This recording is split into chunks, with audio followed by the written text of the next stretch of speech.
in brightest day, in blackest night. All other podcasts tremble in fright. Losers cower before the power. Oranges lust and blues you can trust. Indigos feel and white ones heal. Yellow scare and green ones dare. That sapphire love and black hands glove will rock your foundation without hesitation. Chad and Mars face evil's might. Respect their power, for they'll make you see the light.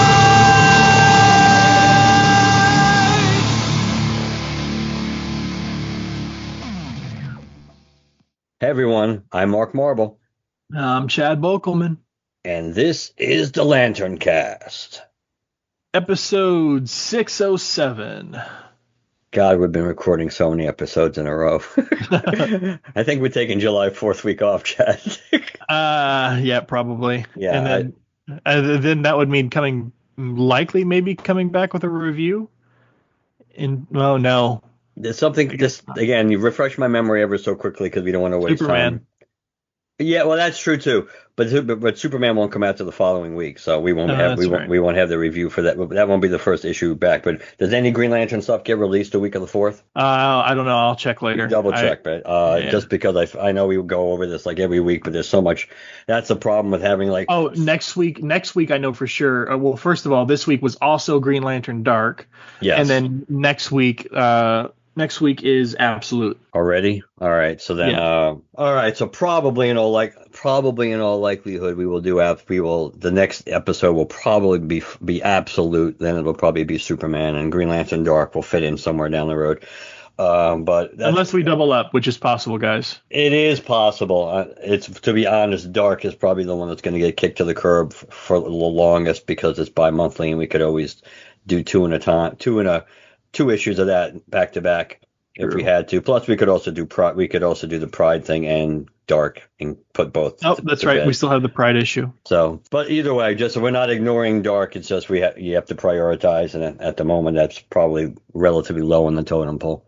So today we are doing Green Lantern, hot off the presses, Green Lantern number 24, and let's just dive into the heart of this issue. Now, we pick up kind of oddly in Coast City because apparently Hal did not go to Oa, which we'll talk about. But he's in Coast City watching Carol take care of some criminals, and he's kind of like praising her for how her constructs are getting much better, and she's talking about how it's her lack of originality. Like she kind of only has a few in her playlist, and Hal says, "Are you kidding me? I only had like 2, but still." And so they're she takes care of these criminals pretty easily, and she puts them in a cage, and then they have this heartfelt discussion, which is kind of funny.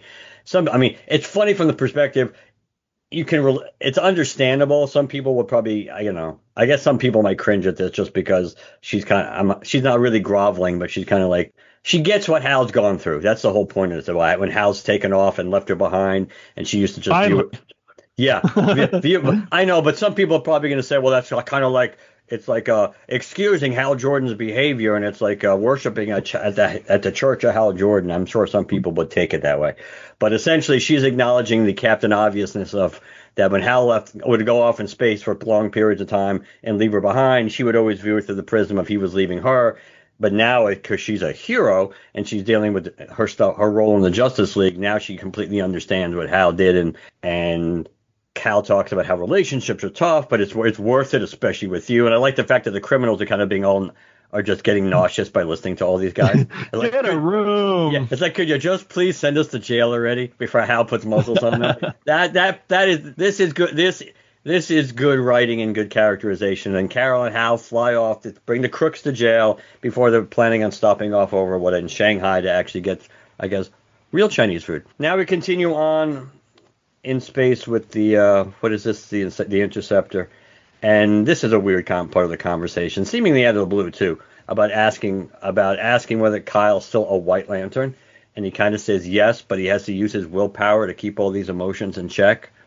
So let's come back to that part when we actually do the discussion. they arrive at the supposedly where they're flying there, they find a destination. It's like, well, we think this is the place because it basically is this satellite. It looks almost like a Green Lantern safe house, to be fair, but we find out it's like an old Owen satellite, and they with the Green Lantern symbol on it. They arrive on it. They enter it. There's like green arrows, no pun intended, pointing the direction of where they should go. Odyssey is bright enough to figure out, we really shouldn't. We should be going in the opposite way, right? Instead of like walking directly where they're telling us to go. And it's like, oh, amateurs. Now back on Earth, the Coast City Prison somehow has been named to Sunnyside Prison Camp.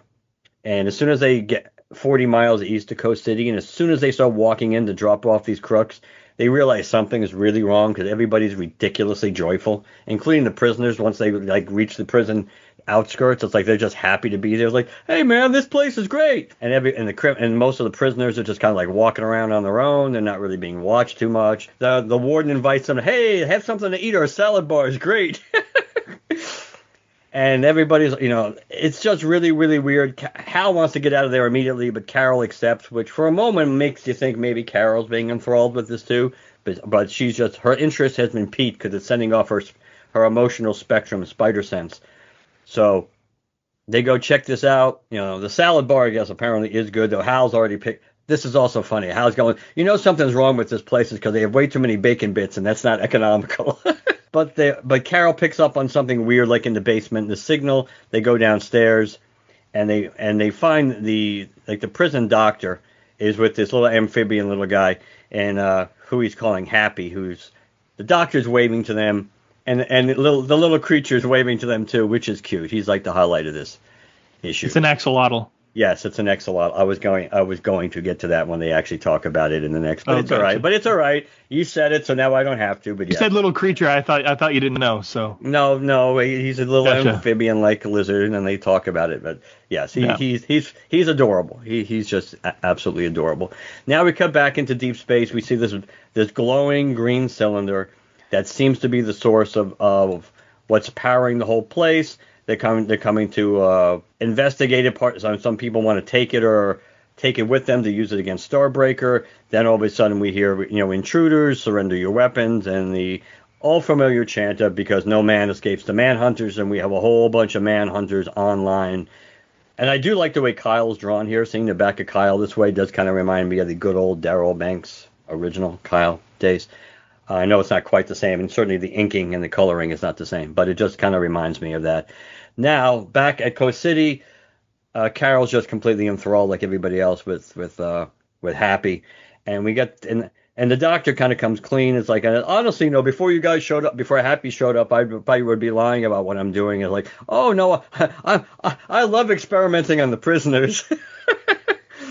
And we find out that this is kind of due to the Steel Fury guy that I guess Hal dealt with in the very first issue of this series, and that the doctor created basically a weapon to be from the armor of that guy, and he kind of thought it was essentially going to, and he was testing it before he was going to test it on Steel Fury himself. He decided to test it on Happy, acknowledging he expected it just to cut Happy in half.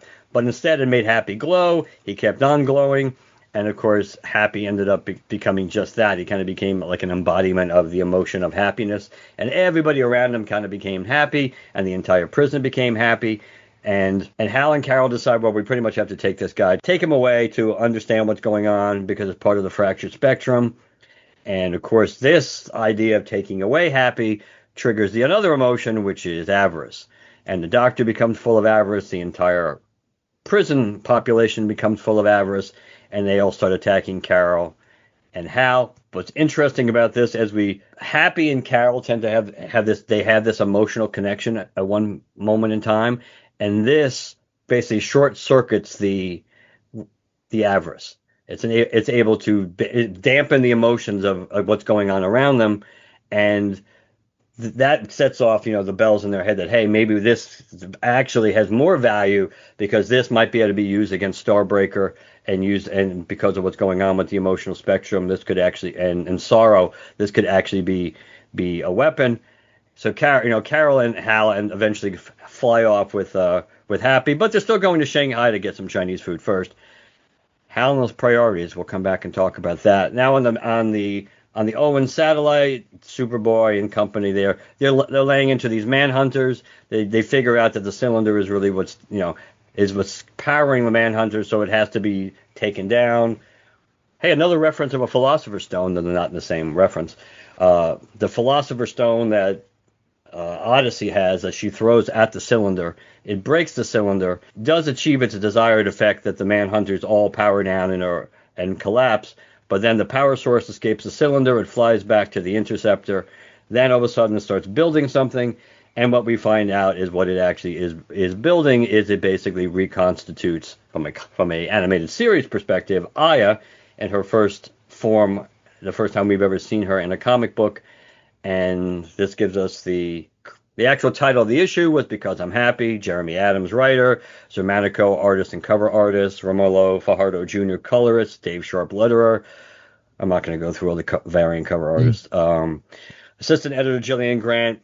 Editor Paul Kaminsky. We still get the requisite Superboy Jerry Siegel credit. And this is the part that I really didn't like about the issue. The only part, really. The next issue, the race to finish the Lanterns is on as the Starbreaker supremacy begins. An epic crossover where Green Lantern Corps begins in the oversized, probably should be oversized, 25th issue. So basically, this storyline is continuing, and it doesn't sound like it's going to end anytime soon because now we're getting another part of it, quote-unquote, beginning. But as an issue, the issue is probably one of the best issues we've had in a long, long time. But the hint of what's to come, moving beyond the Aya thing, which doesn't do all that much for me, but I'm not going to hold that against it. We did kind of figure that was coming. But that I did call it. My energy was lost, but I don't have to read the whole thing. But when I sensed the ship that brought me to life, I had to Okay. Yeah. Okay.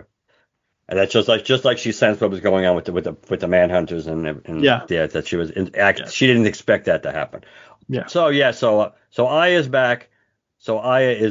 And then whatever that means, and so Happy. I'm confused about how he came to be because there's obviously no problem whatsoever with anything other than a sentient being generating an emotion if the spectrum is fractured. It seems to be random. Apparently Zelaya Zox was more angry than Atrocitus in the given moment that the Red Lantern Corps felt. I don't know how that works, but it does seem to be relatively random. So I am okay with an axolotl generating a random emotion, but is it because the axolotl felt extremely happy in that moment, or because, as he says, the Steel Fury guy who wore a piece of armor, we were told that was based on old Manhunter tech. Manhunter tech uses the emotional spectrum and willpower and stuff like that. That's how Hal was able to cop a charge at the beginning of the whole series. He says he used that tech to then create a refracting prism. Did that generate the emotion somehow into Happy, or did Happy somehow feel the emotion? My natural tendency was to think that Happy just is generally that this was just a particularly happy creature, despite the fact what was being done to him at that moment. But it probably is a combination of the two. It's something to do with something was refracting the emotions. The prism was refracting something, and it channeled the inner happiness that this creature, the innocence and the happiness this creature normally felt. That was at its essence, and that helped him manifest that emotion, which also protected him, obviously, from getting cut in half. But yeah, so he's adorable. When I first saw it, it's like, oh, is this? Which I guess in theory, if there was ever going to be a happiness core, I guess he would be the entity of the happiness core. But when I first saw it, I'm thinking, this is a baby entity of something in the emotional spectrum. It's also interesting that maybe not accidental too, though I think they should have made it a different shade. That obviously the color of Happy is almost identical to Violet. Happy and Love are super related, which I guess is not unrealistic. I think they could have given him a slightly different shift color, because he did look way I mean, he's white, but I guess I'm assuming, but I'm kind of was assuming he might have been. I'm trying to go back to the original art. Was he white to begin with? It's kind I of think hard so.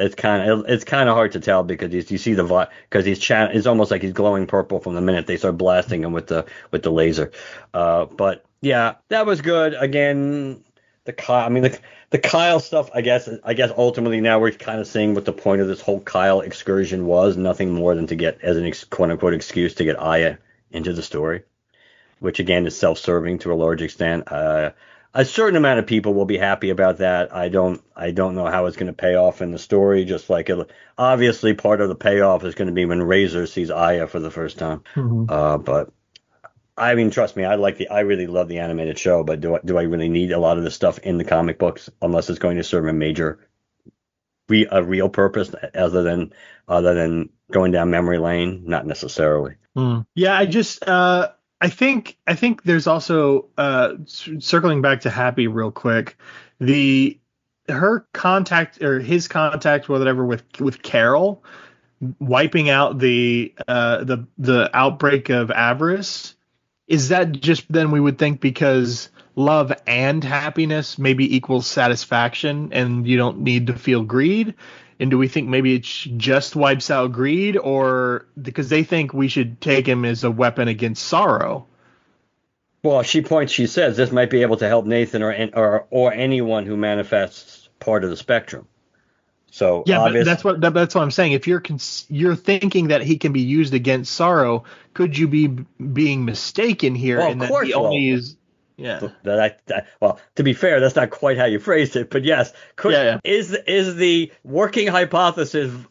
Could it be absolutely incorrect, and it could be extremely limited in what emotions it can deal with? Yes, but she is thinking big picture that hey, if because I guess because arguably maybe even if happiness and love can only cancel out greed, even though you would think that'd be more likely to cancel out hate, to be perfectly honest with you, but maybe happiness combined with hope or happiness combined with another part of the emotional spectrum then can cancel out other parts of the emotional spectrum. To me, and the one thing I didn't really mention here, which relates to an odd place to begin the issue, it seems very, very irresponsible. And I'm not saying Hal's thinking with the little head as opposed to thinking with his heart here, but it's kind of irresponsible to of all people to put in charge of delivering that power source to Oa to just pawn it off on Nort and assuming that he's going to be able to get the job done and deliver the mail.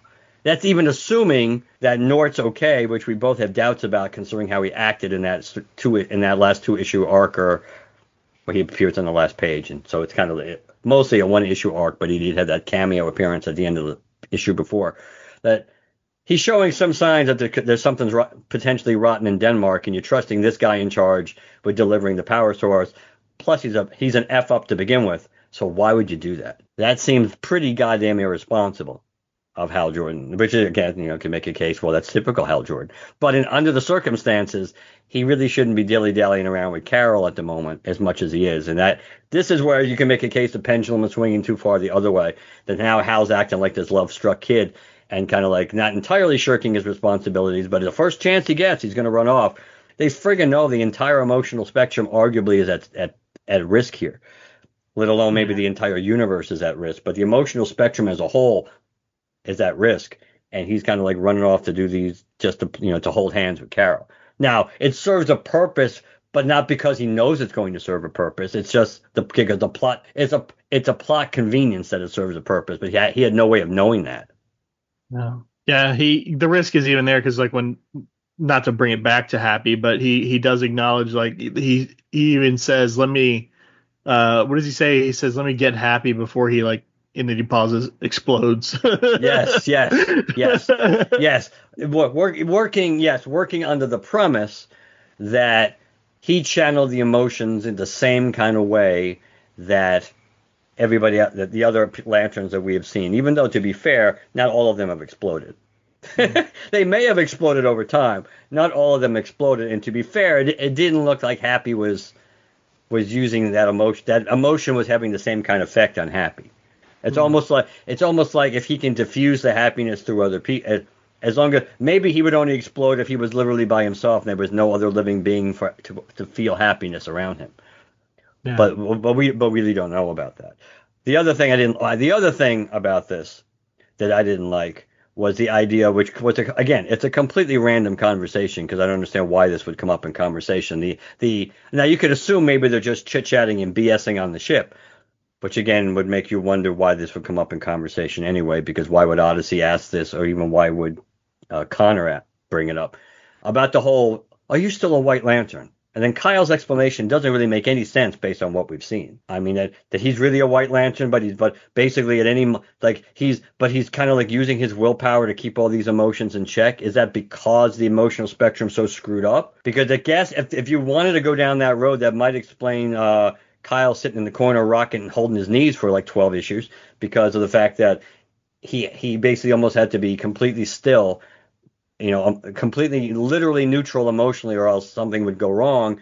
But nobody would really know that, and why would Kyle know that? Kyle seemingly only became the White Lantern because of the risk to the emotional spectrum at the time, and because he had to finally leap into action. But they never gave us an explanation why he wasn't a White Lantern afterwards. This would have been a more valuable time. Would that not have been the best time to do it? The issue after he was a White Lantern, after they made him a Green Lantern again, have him have this conversation with somebody then.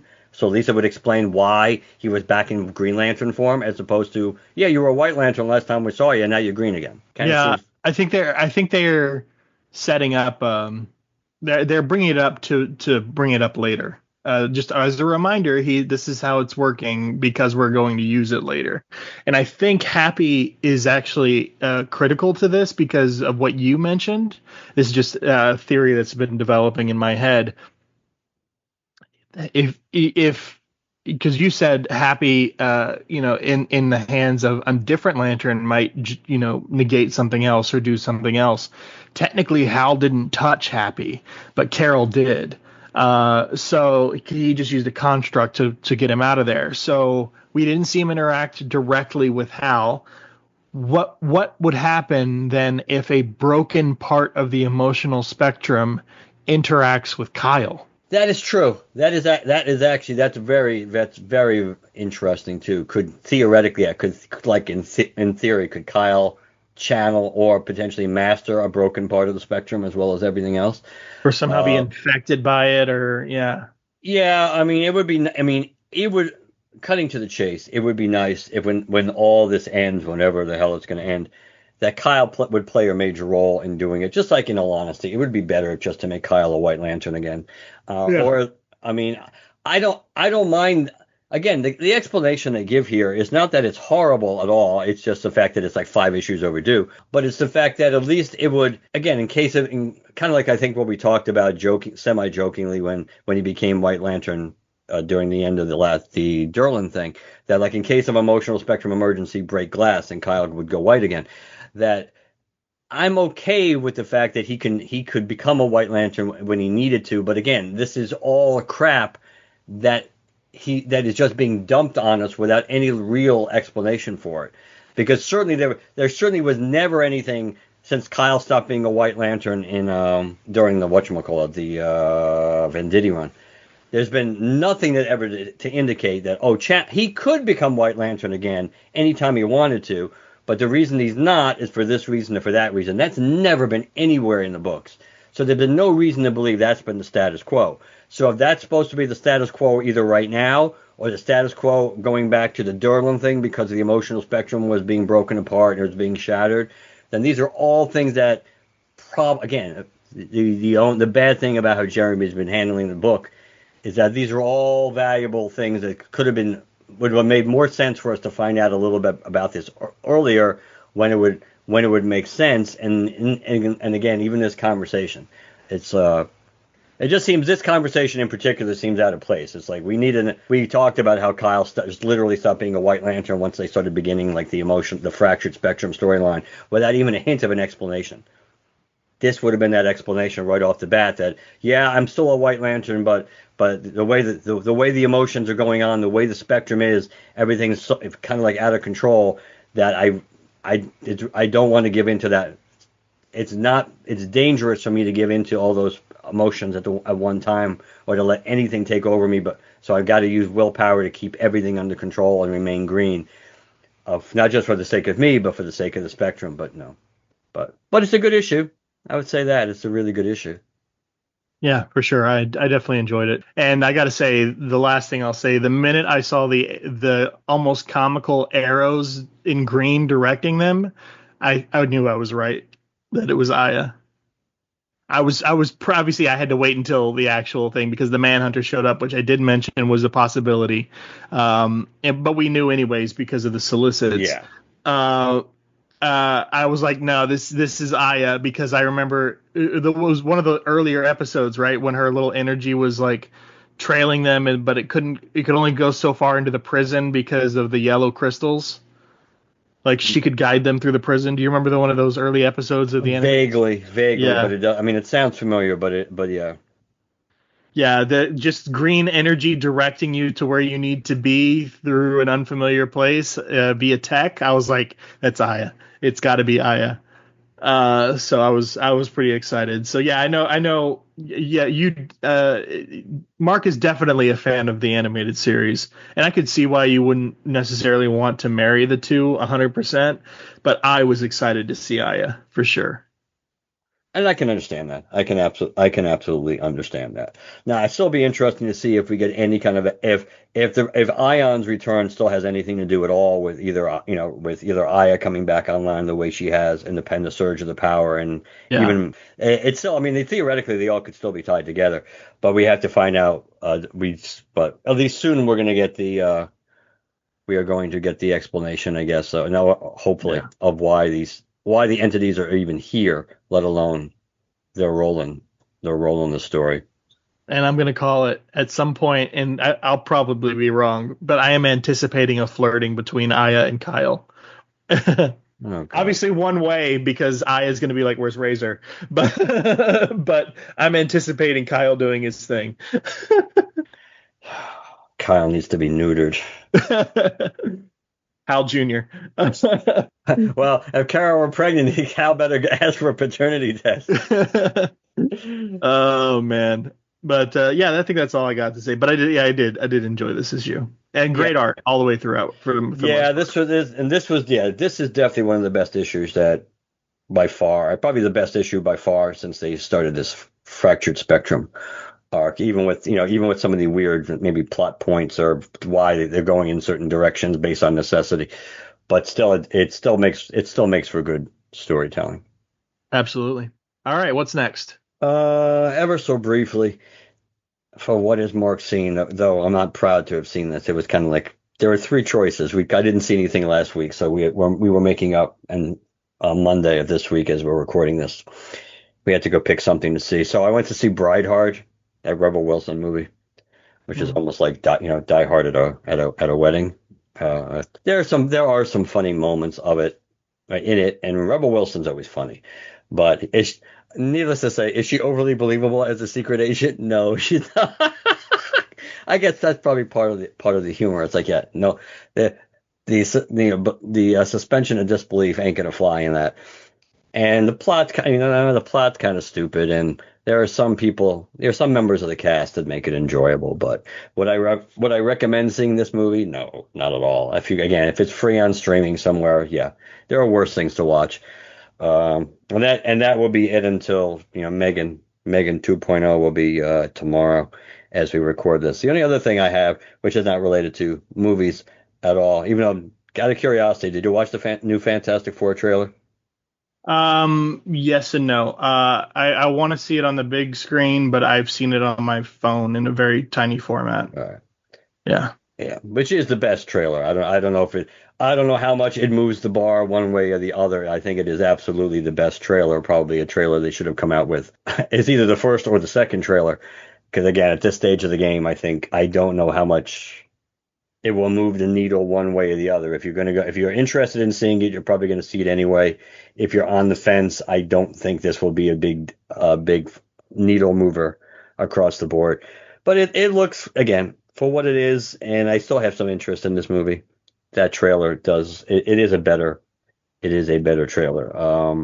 But what I was going to say was which I didn't realize until till like 3 days ago, that you keep your finger on the pulse of this more. You probably just didn't care at all about the latest NFT Funko drop. No. The West Coast Avengers, which is kind of Oh. which is really, to be fair, that's the label that they call this drop. But most of the collectible pops have absolutely nothing to do with the West Coast Avengers. So the big prizes of this, and this was, as we're recording this on the 25th, they dropped on the 24th, which also tells you the lack of interest in this wave, let alone the declining interest in NFTs, because you could get into the pre-queue like a half an hour before, because it's went on sale like 2 o'clock Eastern. And once it hit 2 o'clock Eastern, it didn't even take me 2 minutes from the time I got into the queue to get to the point where I could purchase. I chose not to at the time, and then I kind of got weak. And Jim did the same thing. I don't think he bought anything, but Jim, after I told him how little a time it took me to get in, Jim just joined the queue maybe 5 minutes after I got out of it, and he got into purchase in 2 minutes too. I eventually went in. And I bought one big pack because there were actually, I really liked the majority of these collectibles, and that's the reason why I rolled the dice.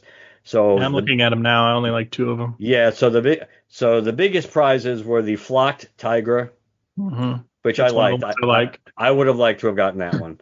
And it's smart move making it flocked. Yes, the Ultron one, which seemingly is the most popular one. If you look at what it's selling for on the drop marketplace, it is the most popular one, because those were both 999 runs.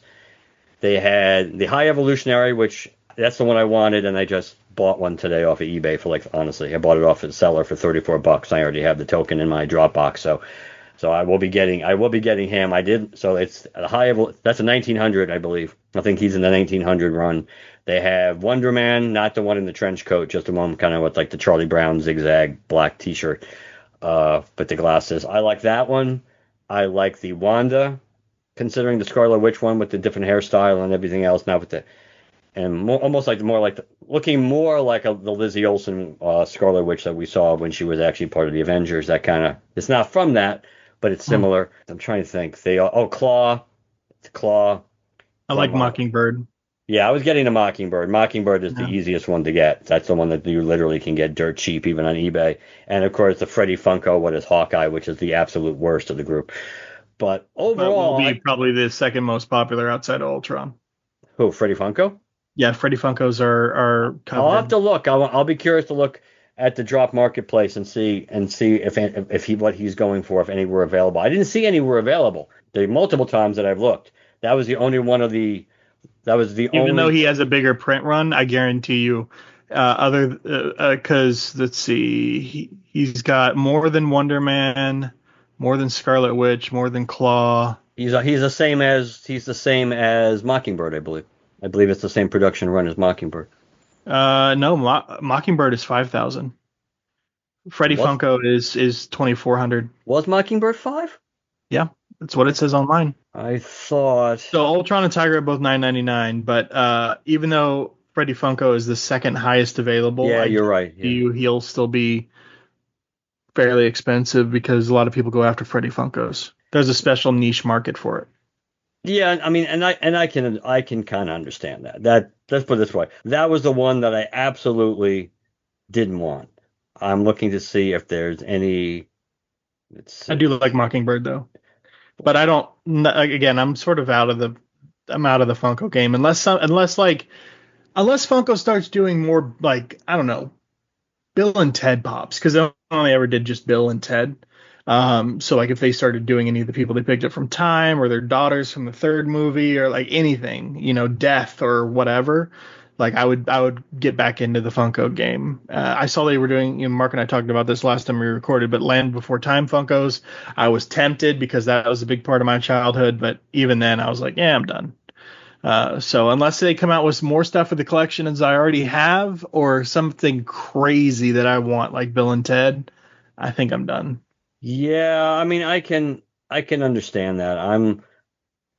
Again, it's interesting looking at the actual drop marketplace. I do not see any of the Freddy Funkos listed yet. I'm not quite sure why. It seems odd, unless some of these packs are still available and nobody bought them yet, which is weird.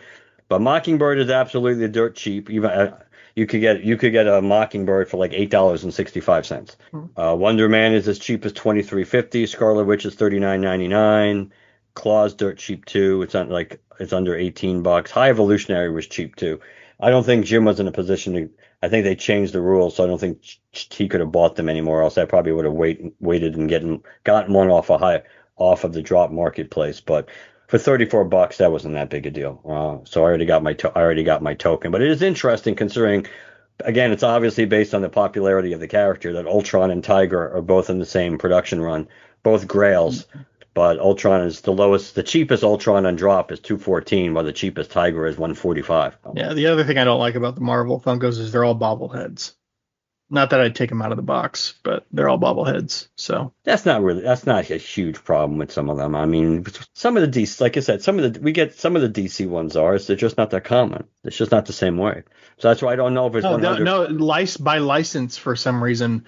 That's why all the Marvel ones have to be bobbleheads for some reason. I forget the exact who has the license that's forcing them to do this. But all the Marvels have to be bobbleheads. You're probably right. It's making me wonder if all my Spider-Man ones were. I guess they would have to be. I suppose.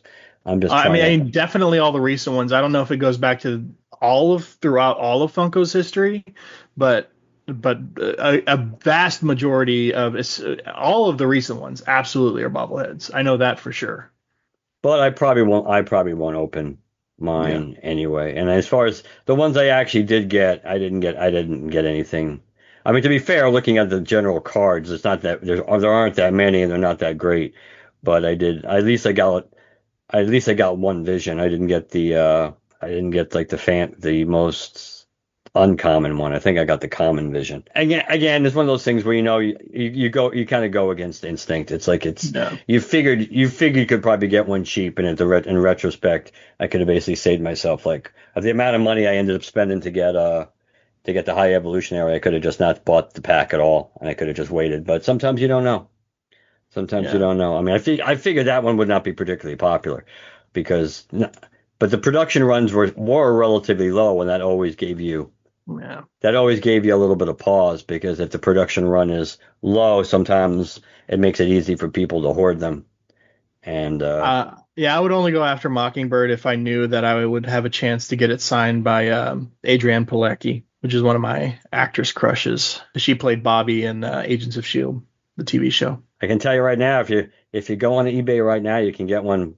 Actually, that's the same person I just bought mine from. You can get for $14. You can get one. I don't think I've ever seen Palicki on the con circuits.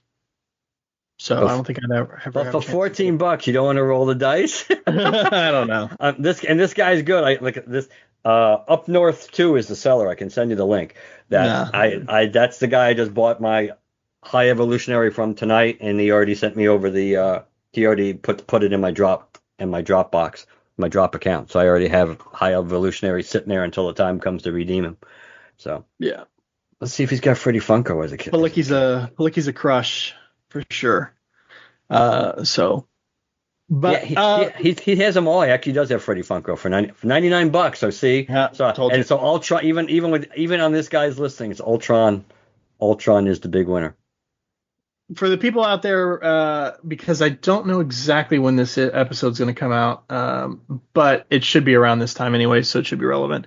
I have been buying up one of each of the Guy Gardner pieces of merchandise available for the upcoming Superman movie, as much as I can find them at the very least. And as of right now, as we record this, everything is in my possession except for one of the things I ordered, which is the Superpowers McFarlane guy. But otherwise, I have all the Spin Master stuff. I have the ring from Hot Topic. I have the Funko.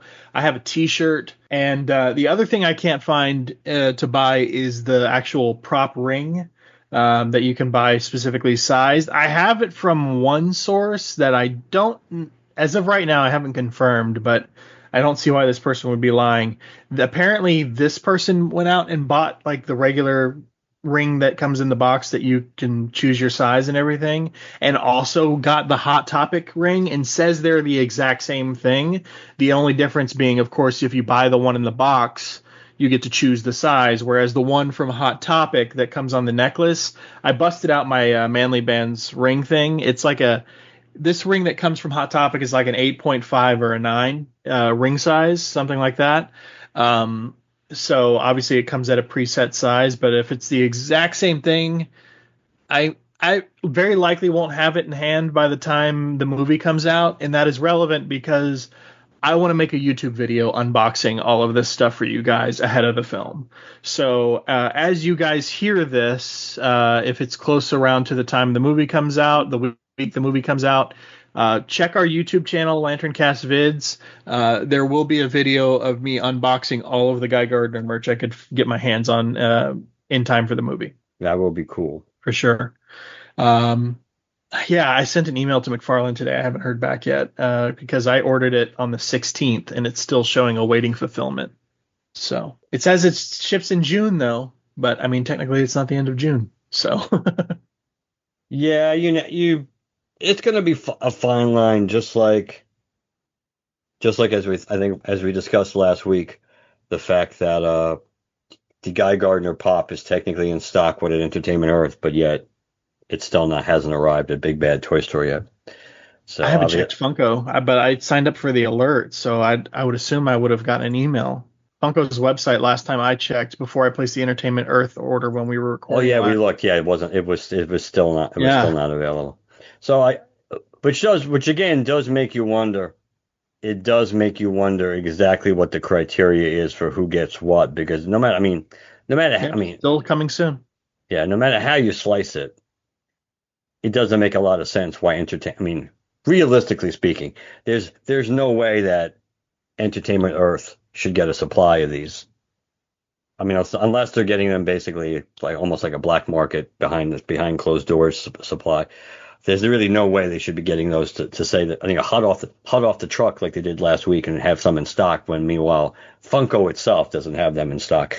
But it does happen because it reminds me of some of the crap which people complain about all the time with like Dr. Squatch, when there's a soap that's coming out that they're going to sell on their own website, but they also have a deal to sell it with one of their retail partners, usually Walmart, and yet Walmart will get it first, and sometimes they'll get it first by 2.5, 3 weeks, and it drives people nuts because of the fact that it's like, how the hell are these people selling this stuff before you're selling it? It's like, at the very least, It might be a situation which Funko fans are very familiar with, especially with shared drops like Walmart exclusives, or more specifically Target exclusives, street dates. A lot of times, for those of you playing along at home, in the Funko market especially, they'll send out all these Funkos to the various stores, but they'll street date them for a specific date that you can only buy it on or after that date. But a lot of them, of course, you're just trying to get inventory unboxed and out onto the shelves of your retail space, just like any other retail store.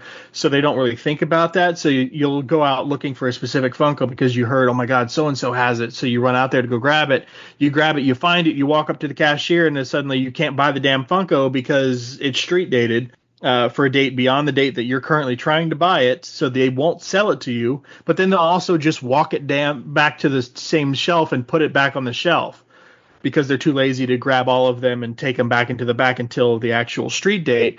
Well, I wonder if they're getting all the actual product out to the marketplace, because this Guy Gardner doesn't have a sticker on him. So he's not exclusive to any one store. So I imagine he's going to be a common Funko found at lots of different retailers. But because he's appearing also in the online store of Entertainment Earth, they don't give a shit about the street date. But the problem with that, you could be correct. However, the problem is, depending on where they get their product, if we assume they're getting their product from Funko, if you were breaking street date consistently, or even you don't have to do it consistently, but theoretically you probably wouldn't get completely smacked down for doing it one time.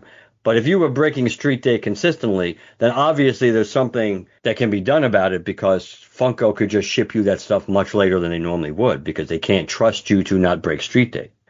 Yeah. That would be, I think back in the day, back when from my Walden Books experiences, because books are, books almost always had street dates, especially hardcovers. Anything that was new had street dates that you couldn't break street date. That if you did, then that's usually how you would be punished by it. Is that not across, not the whole chain, but if one store in particular was getting a reputation for, hey, they broke street date on this book, then the companies would, or the manufacturers or the warehouse. Usually that stuff I think would come from, that stuff might have come directly from our warehouse. But either way, you'd be less likely to get that item like a week in advance or even 4 days in advance. You might literally get it either the day it arrived, probably not, but the day before it arrives, you would get it. So your ability to really break street date was extremely limited. So I agree it's possible it's a street date thing, but again, it only would make sense to me for Entertainment Earth if they had like another supplier, or they were like getting let's say they were getting a certain amount of some of these directly, let's say not from the Funko warehouse, but let's say they had a connection somewhere like over in China or someplace else where and they got theirs first. And if there is no street date, because there probably, to be fair, like on this one, there probably isn't a street date. There probably is not a street date on these. And because there'd be no reason to, because there's no surprise, because we all know what these look like, unless there was which I don't believe there is, a chase character that nobody knows about in the box. The reality is, we all know what these look like. So it doesn't spoil the movie by having these toys on the shelf, because seeing the figures would technically spoil it already. So they just somehow got stuck, and it's just weird that nobody else, but it varies, but Entertainment Earth actually seems to get stuff a little faster than Big Bad Toy Store. Yeah. Yeah, guys, if you haven't experienced street date crap, what I call street date blue balls, you haven't lived, because I have never been more pissed inside of a Target than in a street date issue, because everybody at this point probably knows about my Teeth and Tongues Funko collection that is on the main wall in front of me right now. I collect all the symbiote pops, and some of the more popular ones are like the blacklight ones, because there's only 2 of them. Well, technically there was only one by the time this one came out. The blacklight Eddie Brock Venom Funko, it was a Target exclusive, and I found it on the shelf, and I was like, oh my god, I found a blacklight. And because first of all, guys, the symbiote Funkos, lots of people are into them, so that's already a popular franchise of the Funko of the Funko world. But then you also throw in the blacklight collectors. It's impossible to find blacklight symbiote stuff in the wild. So when the Eddie dropped, I found it in the wild, I was so stoked.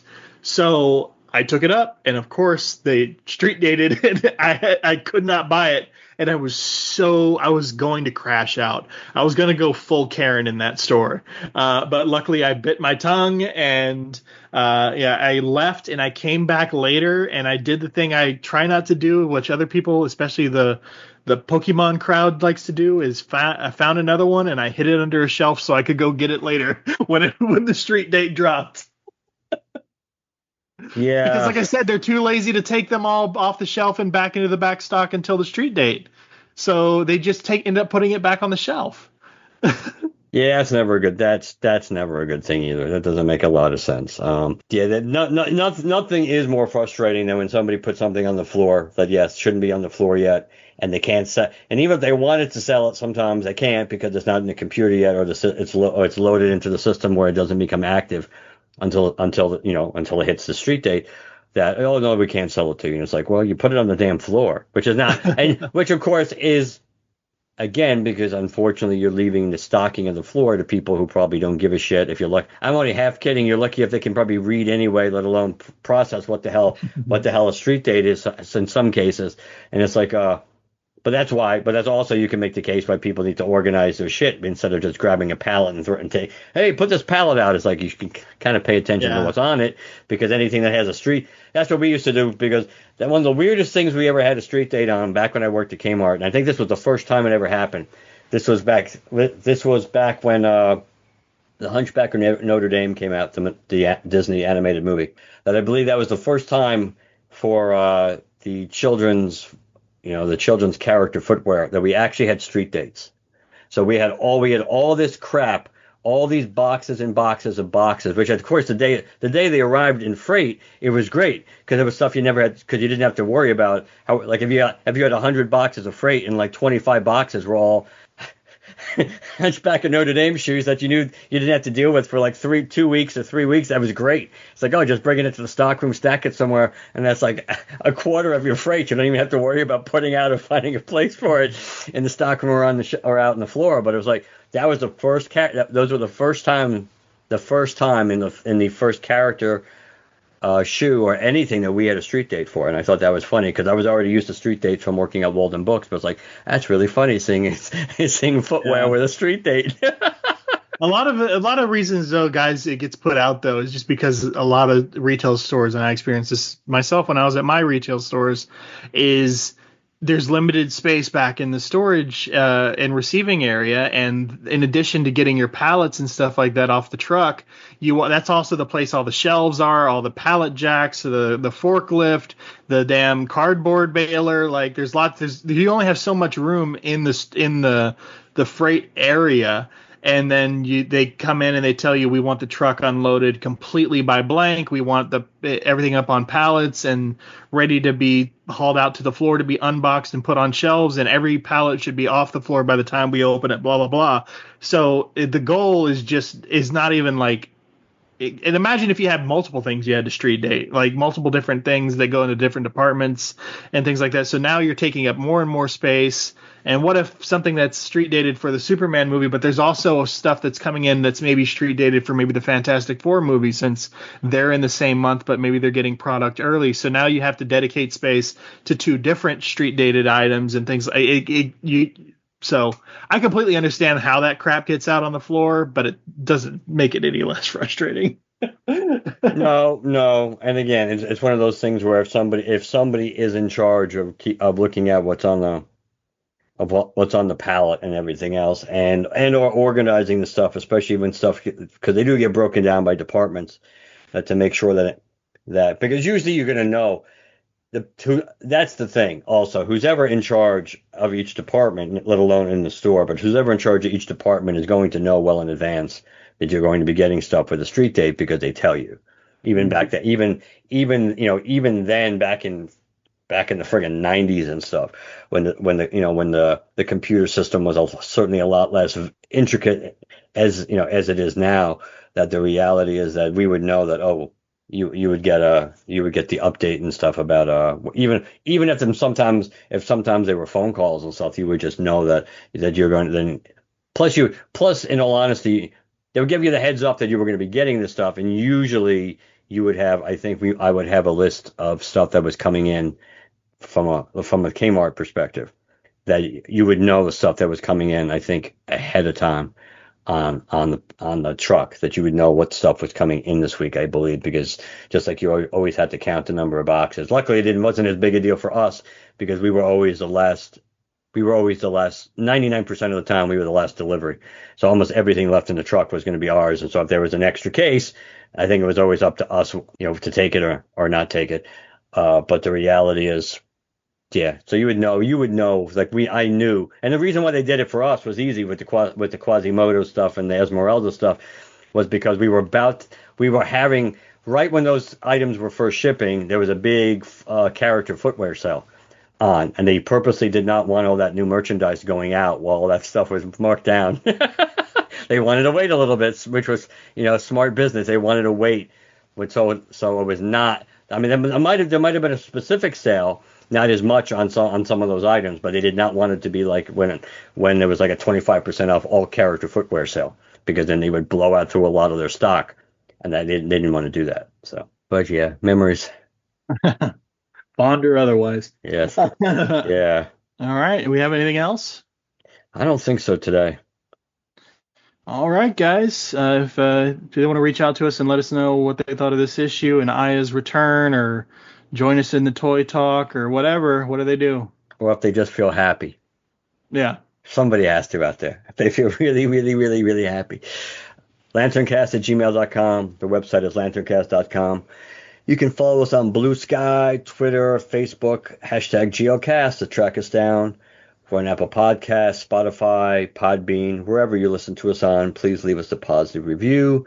Last but not least, if you'd like to leave us a text or a voicemail, 708-LANTERN, 708-LANTERN, and let us know what you think.